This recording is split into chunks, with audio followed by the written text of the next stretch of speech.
Hello दोस्तों, आज हम संस्कृत व्याकरण का पहला क्लास स्टार्ट करने जा रहे हैं। आज का क्लास शुरू से अंत तक होगा और एक एक पॉइंट को इसमें बताया जाएगा।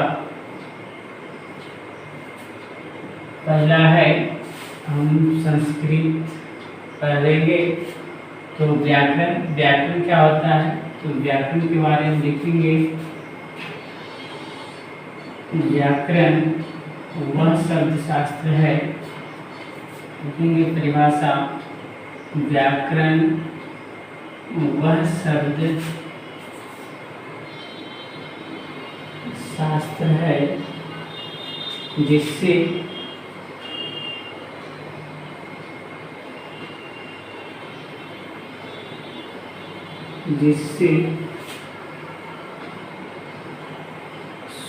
शुद्ध लिखना, पढ़ना तथा बोलना सीखते हैं, उसे व्याकरण कहते हैं। उससे क्या कहते हैं? व्याकरण कहते हैं। उसे व्याकरण कहते हैं। तो हर भाषा में यहाँ पे व्याकरण होती है ताकि हम उस भाषा को सही तरीके से बोल सकें, लिख सकें या पढ़ सकें। तो यहाँ संस्कृत व्याकरण है, तो संस्कृत भाषा की शुद्धता लाने के लिए संस्कृत व्याकरण का पढ़ना बहुत ही जरूरी है। तो हम आज बताएंगे शुरू से ही कि व्याकरण जो होता है, व्याकरण वह शब्दशास्त्र है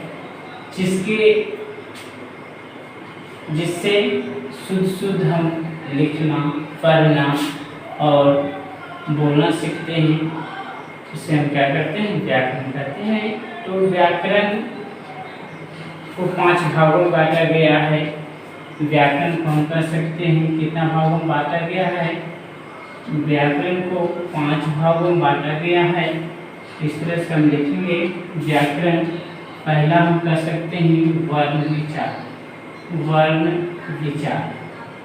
दूसरा हम कह सकते हैं शब्द विचार। तीसरा है वाक्य विचार और चौथा लिखेंगे छंद विचार और पांचवा हम लिख देते हैं, पांचवा है चिन्ह विचार।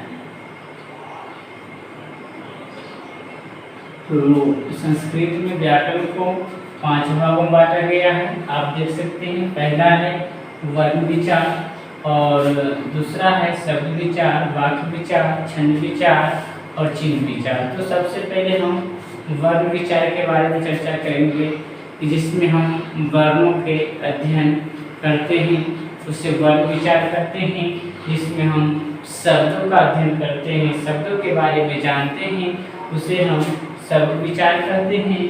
और वाक्य विचार, जब हम वाक्य के बारे में अध्ययन करते हैं तो उसे हम वाक्य विचार करते हैं। छंद के बारे में अध्ययन करते हैं, उसे हम छंद विचार करते हैं। और चिन्ह के बारे में जब हम अध्ययन करते हैं तो हम उसे चिन्ह विचार करते हैं। तो इतना तक क्लियर हो गया होगा कि व्याकरण जो होता है हमें शुद्ध लिखना, पढ़ना तथा बोलना सिखलाता है। उसके बाद आता है कि व्याकरण को भी 5 भागों में बांटा गया है। तो एक बारी से हम इसका अध्ययन करेंगे कि वर्ण विचार क्या होता है। तो अभी हम बताएं कि वर्णों का अध्ययन करना। तो वर्णों का अध्ययन करेंगे तो सबसे पहले आता है कि वर्ण का अध्ययन करते हैं सभी को वर्ण क्या होता है। तो हम सबसे पहले बताएंगे वर्ण क्या होता है। वर्ण तो आप जानते होंगे या नहीं जानते तो ध्यान से सुनेंगे कि वर्ण कहते किसको हैं। तो आज हम वर्ण के बारे में बताते हैं और ये बेसिक से क्लास है। इसमें जो अभी तक कोई व्याकरण नहीं पढ़े हैं वो भी इसको समझ सकते हैं। तो छोटे छोटे बच्चे भी मतलब 5, 8, 5, 6, 7, 8, 9, 10, लेकिन हम महत्वपूर्ण 10 क्लास के लिए वीडियो बना रहे हैं, लेकिन सभी के लिए उपयोगी साबित हो सकता है, तो छोटे छोटे बच्चे भी इसे देख सकते हैं। तो सबसे पहले हम बताते हैं वर्ण किसे कहते हैं। तो आपने बचपन में पढ़ा होगा या सुना होगा कि वर्ण उस मूल ध्वनि को कहते हैं, परिभाषा लिख देते हैं, वर्ण उस मूल ध्वनि को कहते हैं, उस मूल ध्वनि को कहते हैं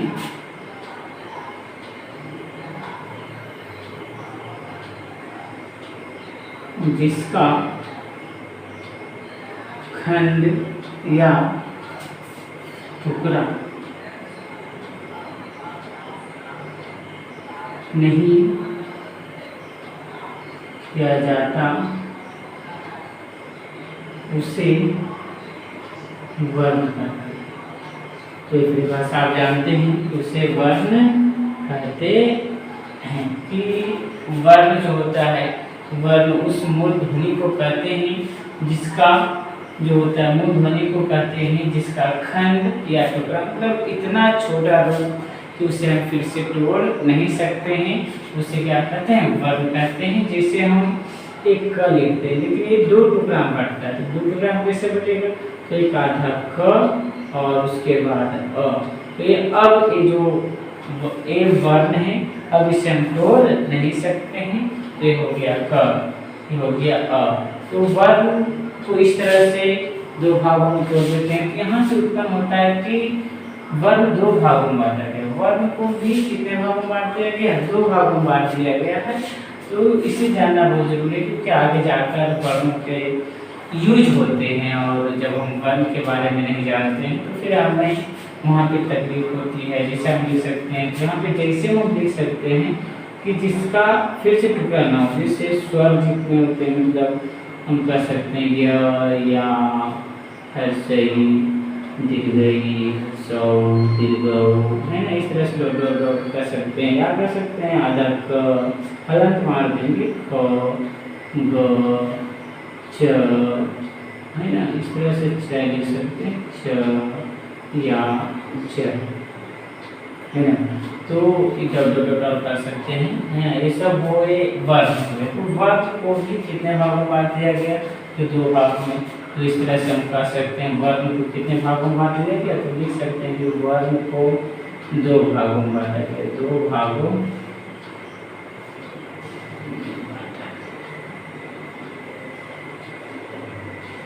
वर्ण को कितने भागों में बांटा गया, 2 भागों में बांटा गया। तो वर्ण जो होते हैं, वर्ण को कितने भागों में, ध्यान से तरीकों तो एक बारीकी से एक भी पॉइंट छोड़ने वाले कुछ नहीं है, मतलब एक पॉइंट के बारे में बताएंगे कि वर्ण मतलब वर्ण को 2 भागों में बांट दिया गया। पहला हम चलेंगे स्वर वर्ण होते हैं, और दूसरा जो होते हैं व्यंजन, दूसरा क्या होते हैं, व्यंजन वर्ण। तो इसी तरह से 2 भागों में बन गया स्वर वर्ण, और दूसरा क्या बन गया, व्यंजन वर्ण। तो अब है कि स्वर वर्ण कहते हैं किसको, ऐसा तो स्वर वर्ण को कहते हैं, पहला हम ले लेते हैं स्वर वर्ण। पहले हम स्वर वर्ण के बारे में चलेंगे, क्योंकि इनके भी भेद हैं। स्वर वर्ण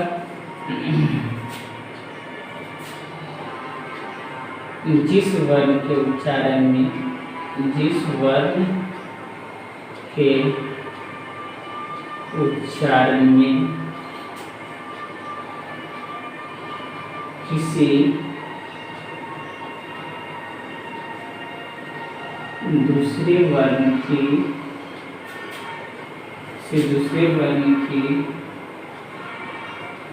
सहायता न ली जाए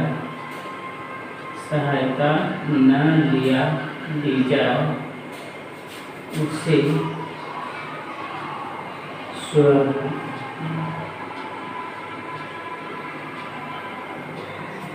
अभी हम संस्कृत पढ़ेंगे, तो संस्कृत में जानेंगे कि स्वर वर्ण कितने हैं, और जो आपसे पूछ देता है कि स्वर वर्ण की संख्या, स्वर वर्ण की संख्या है 13। स्वर वर्ण की संख्या कितना है, 13। ऐसे हिंदी में 11 होते हैं, देखिए यहाँ स्वर वर्ग की संख्या 13 है। अब जानेंगे कौन कौन थी, इसको हम लिख देते हैं। यह, अगर जो आपको बना रहा होगा, यह, या, हर्षई, दीर्घई, हर्षऊ, दीर्घऊ, भी, दीर्घई, ली, ए, ओ, अब बहुत सारे जान लेते हैं कि अनुस्वार और विसर्ग भी स्वर वर्ण है, लेकिन वो अनुस्वार और विसर्ग स्वर वर्ण नहीं है। इसे हम बताएंगे। आप अनुस्वार और विसर्ग क्या है, अगर जो आप जानते हैं तो कमेंट करके लिख सकते हैं कि अनुस्वार और विसर्ग क्या है।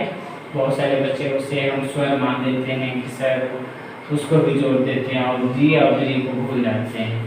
दीर्घई दी और दी को भूल जाते हैं और अनुस्वार और विसर्ग को जोड़ देते हैं, जो कि आपको गलत हो सकता है। 13 तो जानते हैं, लेकिन री, दीर्घई री और री को क्या कर जाते हैं, भूल जाते हैं, और उसके बदले पर अनुस्वार और विसर्ग को क्या कर लेते हैं, जोड़ देते हैं, है ना। तो हमें अच्छे से याद रखना है, ये छोटी छोटी बात है, लेकिन भूल जाते हैं बच्चे कि अनुस्वार और विसर्ग स्वर वर्ण नहीं है। तो है क्या, अगर जो आप जानते हैं तो आप बताइएगा। स्वर, अनुस्वार और विसर्ग, देखिए आप लोग लिख देते हैं साइड में, अनुस्वार और विसर्ग, और विसर्ग क्या है, आप कमेंट करके बताइएगा क्या है। आपसे क्वेश्चन है कि अनुस्वार और विसर्ग क्या है, कौन सा वर्ण है, आप बताइएगा। हम तो बता दिए कि स्वर वर्ण नहीं है, तो स्वर वर्ण नहीं है तो कौन सा वर्ण है, उसके बारे में क्या कीजिएगा, बताइएगा, है ना। अब हम आगे चलते हैं। आप देखिए स्वर वर्ण, स्वर वर्ण के भी दो भेद होते हैं कि एक कम समय में बोला जाता है, एक ज़्यादा समय में बोला जाता है। तो इस तरह से इस आधार पर दो भागों में बांट दिया कि जिसे हम अ बोलते हैं तो कम समय लगता है, आ बोलते हैं तो ज़्यादा समय लगता है, ई बोलते हैं तो कम समय लगता है, दीर्घई बोलते हैं तो ज़्यादा समय लगता है। तो हमारी बोली के हिसाब से, मतलब मात्रा के हिसाब से कितना मात्रा लगता है, तो उसके हिसाब से हम क्या करते हैं, इसको हम बांट दिए दो भागों में। कितने भागों में बांट दिए, दो भागों में। चलिए देखिएगा, अगर जो आप इसे स्क्रीनशॉट लेना चाहते हैं तो ले सकते हैं। अब हम आगे मिटाते हैं इसको। अब हम बताएंगे आपको स्वर के भेद।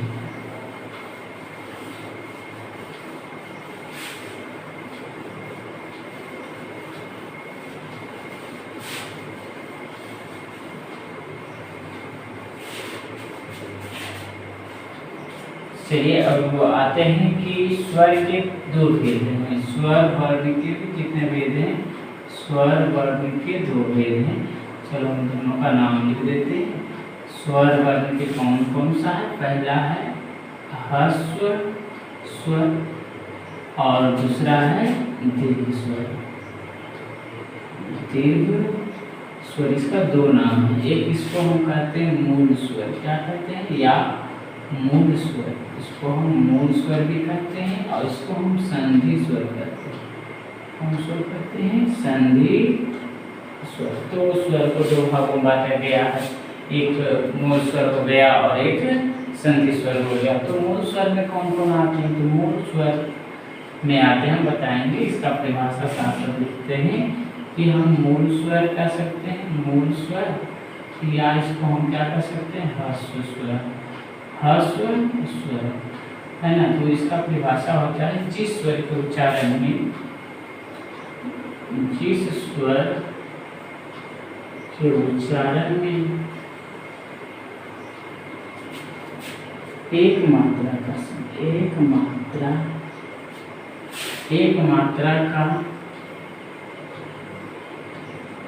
समय लगता है,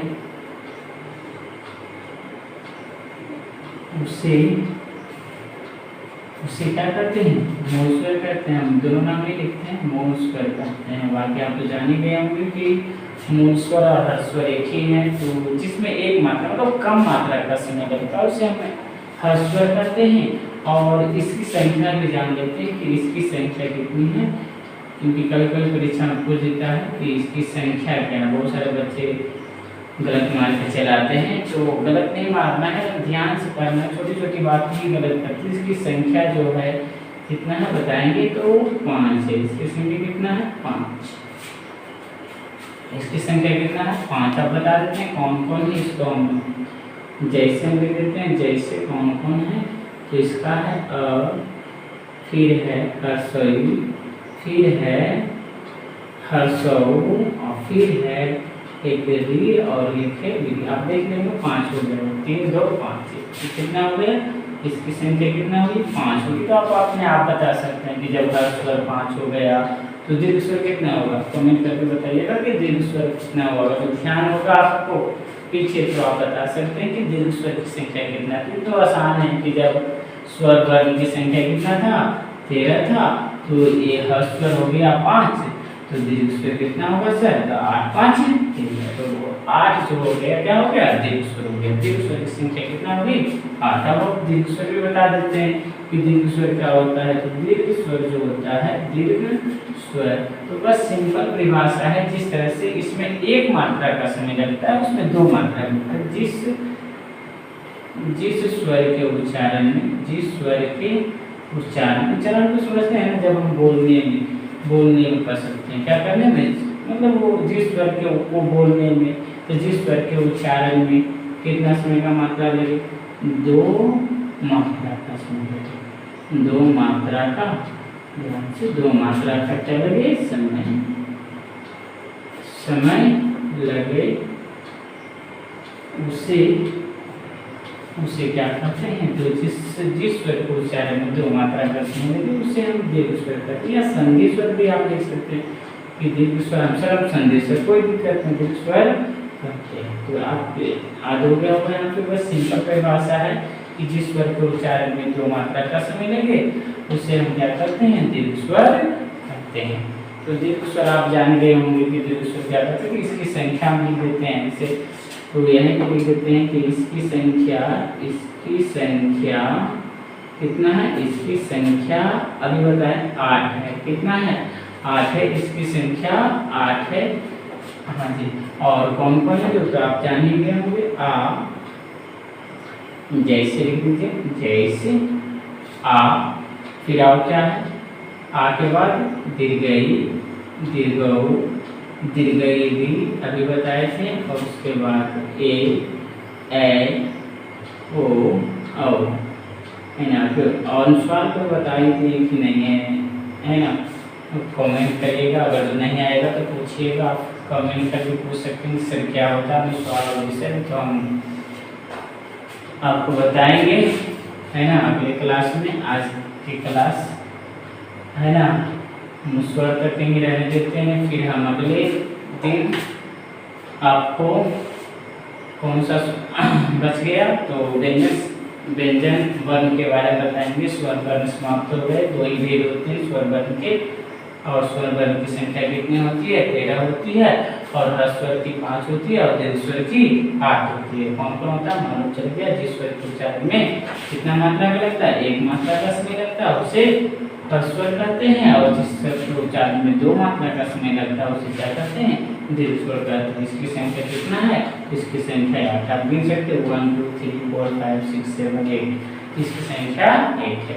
उसके बाद हम चलेंगे व्यंजन संधि। व्यंजन संधि जो होती है स्वर की सहायता से बोली जाती है उसे व्यंजन संधि कहते हैं। अगर जो आपको एक सवाल आपसे रह गया कि व्यंजन वर्ण की संख्या कितना होती है, व्यंजन वर्ण की संख्या कितना होता है, आप कमेंट करके लिखिएगा व्यंजन वर्ण की संख्या कितनी होती है। इसमें बहुत सारे विद्यार्थी गलत करके आते हैं कि व्यंजन वर्ण की संख्या कितनी होती है, आप बताइएगा कितना होती है। अगर जो नहीं मालूम तो हम कल बताएंगे आपको व्यंजन वर्ण की संख्या कितनी होती है, व्यंजन वर्ण कितने भागों में बांटा गया है, और इसे जानना बहुत जरूरी है, क्योंकि अगर हम नहीं जानेंगे तो आगे जो आती है संधि आती है, क्योंकि संधि में आप जानते हैं कि वर्णों का मेल होता है, और जब तक हम वर्ण के बारे में नहीं जानते तो हम संधि समझ नहीं पाते। इसलिए हमें वर्ण का ज्ञान, बारीकी से ज्ञान होना बहुत जरूरी है। इसीलिए स्वर वर्ण के बारे में जानेंगे, अब व्यंजन वर्ण के बारे में जानेंगे, तो अगली क्लास में हम व्यंजन वर्ण के बारे में बारीकी से अध्ययन करेंगे, ताकि हमें संधि बनाने में या संधि विच्छेद करने में हमें कोई प्रॉब्लम ना हो। धन्यवाद। अगर जो वीडियो अच्छा लगे तो लाइक एवं सब्सक्राइब कर देना, बेल आइकन की घंटी को दबाना ना भूलें। धन्यवाद। Thank you so much. Bye bye, Tata.